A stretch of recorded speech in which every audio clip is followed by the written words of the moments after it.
रामनाथ कोविंद जी, उपराष्ट्रपति श्री एम वेंकैया नायडू जी, प्रधानमंत्री श्री नरेंद्र मोदी जी, लोकसभा के स्पीकर श्री ओम बिरला जी, चीफ जस्टिस एन.वी. रमन्ना जी, सम्मानित सांसदगण, अन्य महानुभावों, देवियों और स्वजनों तथा मेरे प्यारे देशवासियों, सभी को जोहार।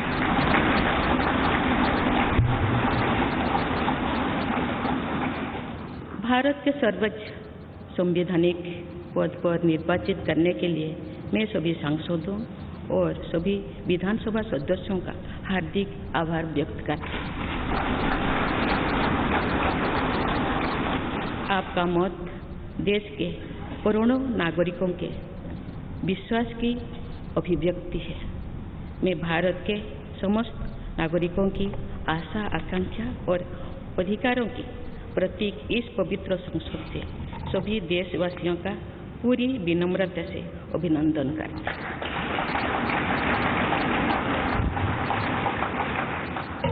आपकी आत्मीयता, आपका विश्वास और आपका सहयोग मेरे लिए इस नए दायित्व का निभाने में मेरी बहुत बड़ी ताकत रही। मुझे राष्ट्रपति के रूप में देश ने एक ऐसे महत्वपूर्ण कालखंड में चुना है जब हम अपनी आज़ादी का अमृत महोत्सव मना रहे हैं।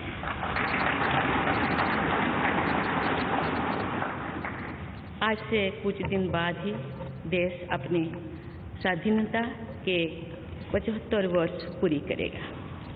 ये भी एक संयोग है कि जब देश अपनी आज़ादी के 50वें वर्ष का पर्व मना रहा था तभी मेरे राजनीतिक जीवन की शुरुआत हुई थी। और आज आज़ादी के 75वें वर्ष में मुझे ये नया दायित्व मिला है। ऐसे ऐतिहासिक समय में जब भारत अगले 25 वर्षों के विजन को हासिल करने के लिए पूरी ऊर्जा से जुटा हुआ है, मुझे ये जिम्मेदारी मिलना मेरा बहुत बड़ा सौभाग्य है। मैं देश की ऐसी पहली राष्ट्रपति भी हूँ जिसका जन्म आज़ाद भारत में हुआ है। हमारे स्वाधीनता सेनानियों ने आज़ाद हिंदुस्तान के हम नागरिकों से जो अपेक्षाएं की थी उनकी पूर्ति के लिए इस अमृतकाल में हमें तेज गति से काम करना होगा। इन 25 वर्षों में अमृतकाल की सिद्धि का रास्ता 2 पटरी पर आगे बढ़ेगा, सबका प्रयास और सबका कर्तव्य। भारत के उज्जवल भविष्य की नई विकास यात्रा हमें सबके प्रयास से करनी है, कर्तव्य पथ पर चलते हुए करनी ही है। कल यानी 26 जुलाई को कारगिल विजय दिवस भी है।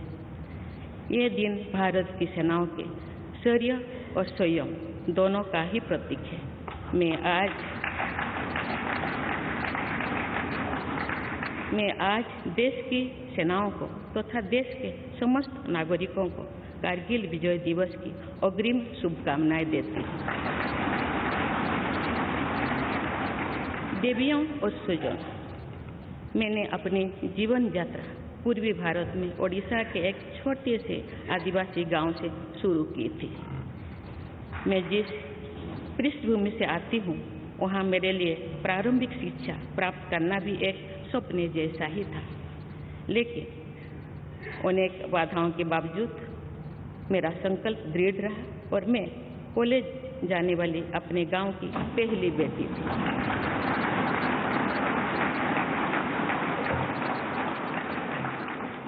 मैं जनजातीय समाज से हूँ और वार्ड काउंसिलर से लेकर भारत की राष्ट्रपति बनने तक का अवसर मुझे मिला है।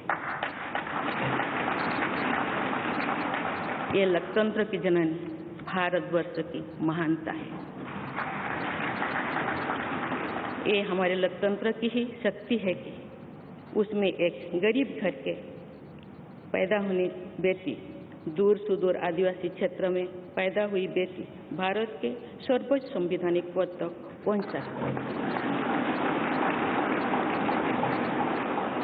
राष्ट्रपति के पद पहुंचना मेरी व्यक्तिगत उपलब्धि नहीं है, ये भारत की प्रत्येक गरीब की उपलब्धि है। मेरा निर्वाचन इस बात का सबूत है कि भारत में गरीब सपने भी देख सकता है और उन्हें पूरा भी कर सकता है।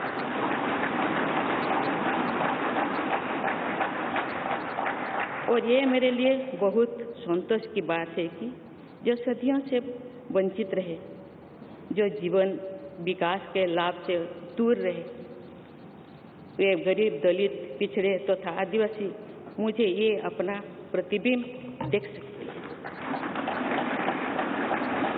मेरे इस निर्वाचन में देश के गरीब का आशीर्वाद शामिल है। देश की करोड़ों महिलाओं और बेटियों के सपनों और सामर्थ्य की झलक है।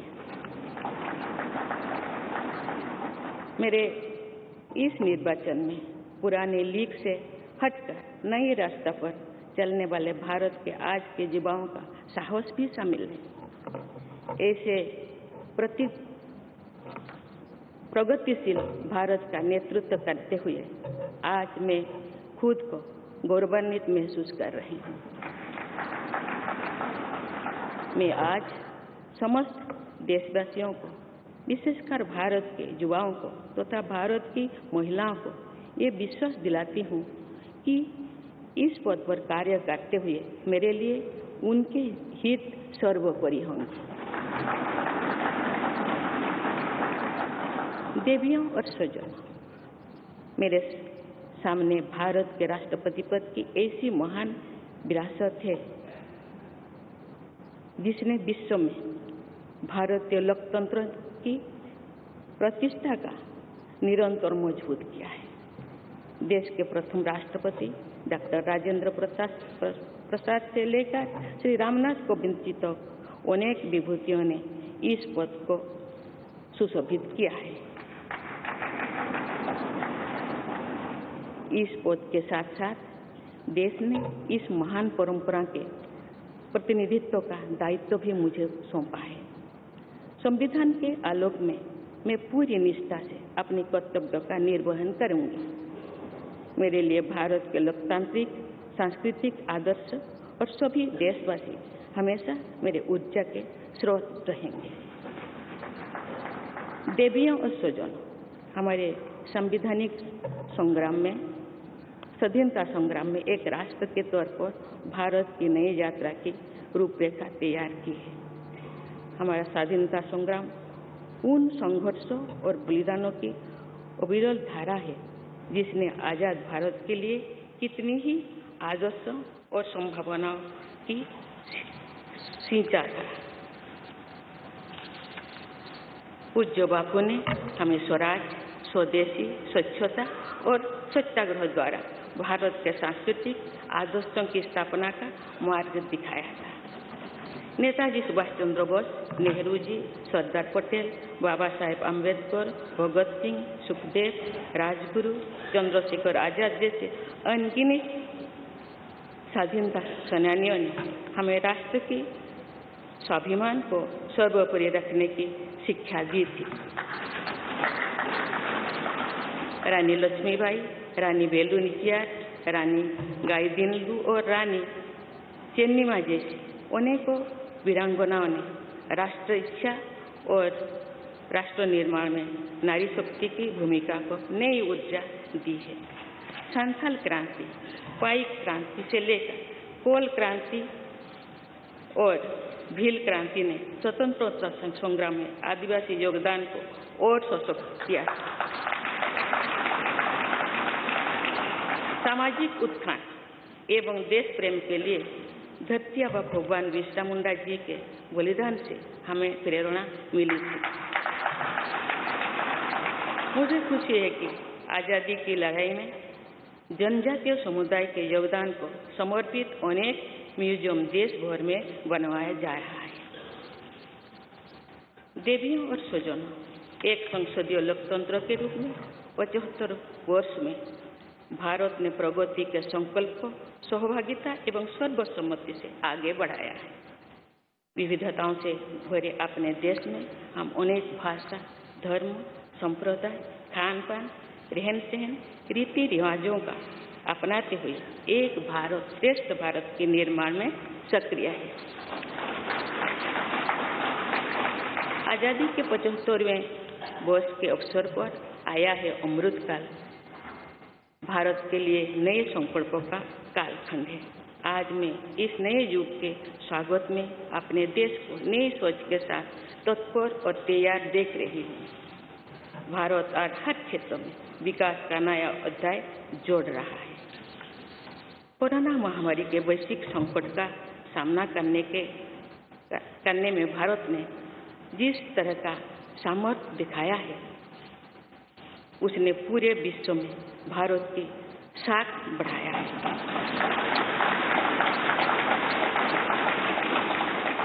हम हिंदुस्तानियों ने अपने प्रयासों से न सिर्फ इस वैश्विक चुनौती का सामना किया, बल्कि दुनिया के सामने नए मापदंड भी स्थापित किए।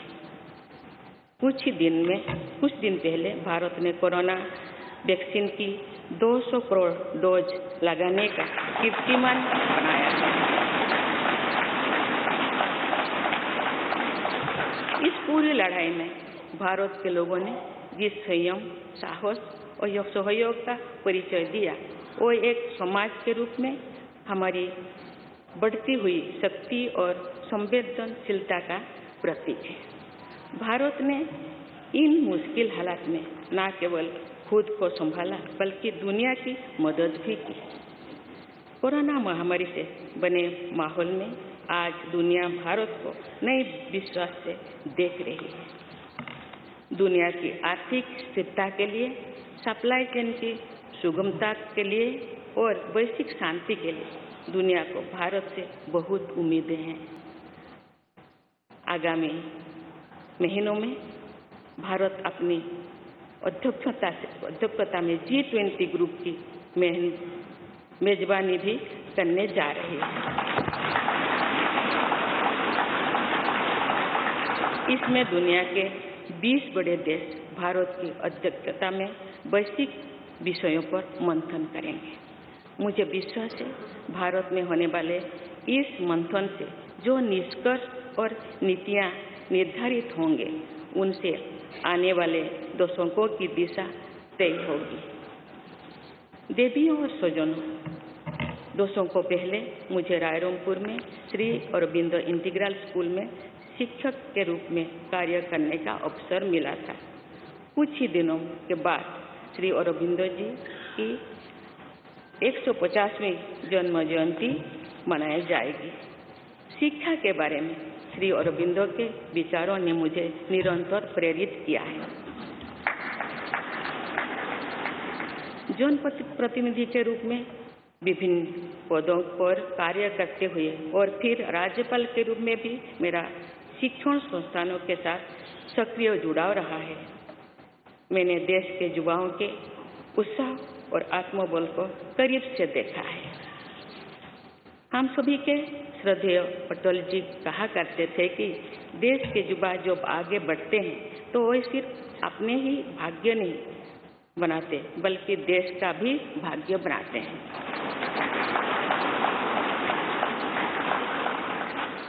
आज हम इसे सोच होते देख रहे हैं।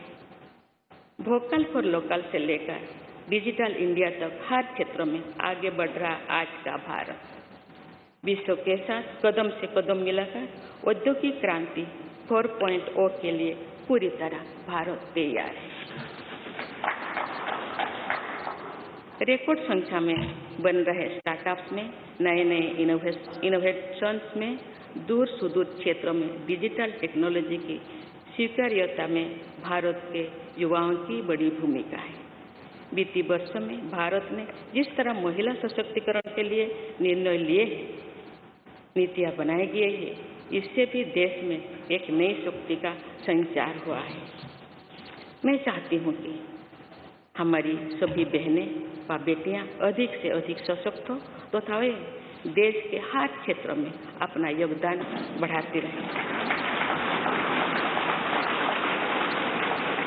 मैं अपने देश के युवाओं से कहना चाहती हूँ कि आप न केवल अपने भविष्य का निर्माण कर रहे हैं, बल्कि भविष्य के भारत की नींव भी रख रहे हैं। देश के राष्ट्रपति के तौर पर मेरा हमेशा आपको पूरा सहयोग रहेगा। देवियों और सज्जनों, विकास और प्रगतिशीलता का अर्थ निरंतर आगे बढ़ना होता है, लेकिन साथ ही अपने अतीत का ज्ञान भी उतना ही आवश्यक है। आज जो विश्व सस्टेनेबल प्लैनेट की बात कर रहे हैं, तो उसमें भारत की प्राचीन परंपराओं, हमारे अतीत की सस्टेनेबल लाइफस्टाइल की भूमिका और बढ़ जाती है। मेरा जन्म तो उस जनजातीय परंपरा से हुआ है जिसने हजारों वर्ष से प्रकृति के साथ तालमेल बनाकर जीवन को आगे बढ़ाया है। मैंने जंगल और जलाशयों के महत्व को अपने जीवन में महसूस किया है। हम प्रकृति से जरूरी संसाधन लेते हैं और उतनी ही श्रद्धा से प्रकृति से सेवा भी करते हैं। यहाँ संवेदनशीलता का आज वैश्विक अनिवार्यता बन गया है। मुझे इस बात की प्रसन्नता है कि भारत पर्यावरण संरक्षण के क्षेत्र में विश्व का मार्गदर्शक बन रहा है। देवियों और स्वजनों, मैंने अपने अब तक के जीवन में जौन सेवा में ही जीवन की सार्थकता को अनुभव किया है। श्री जगन्नाथ क्षेत्र के एक प्रख्यात कवि भीम भोई जी की कविता की एक पंक्ति है, मो जीवन पछे नरके पड़ी थाउ जगत उद्धार।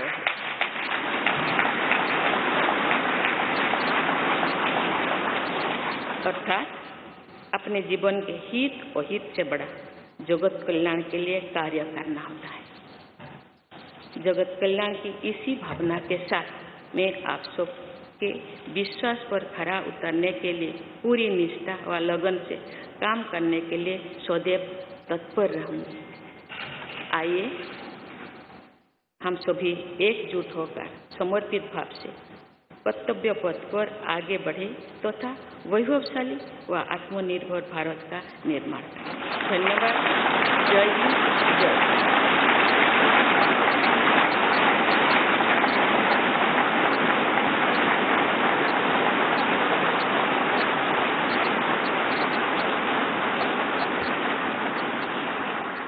इंडिया टीवी हर वक्त हर जगह डाउनलोड करने के लिए सर्च करें India TV news Google play store या ऐप स्टोर पर।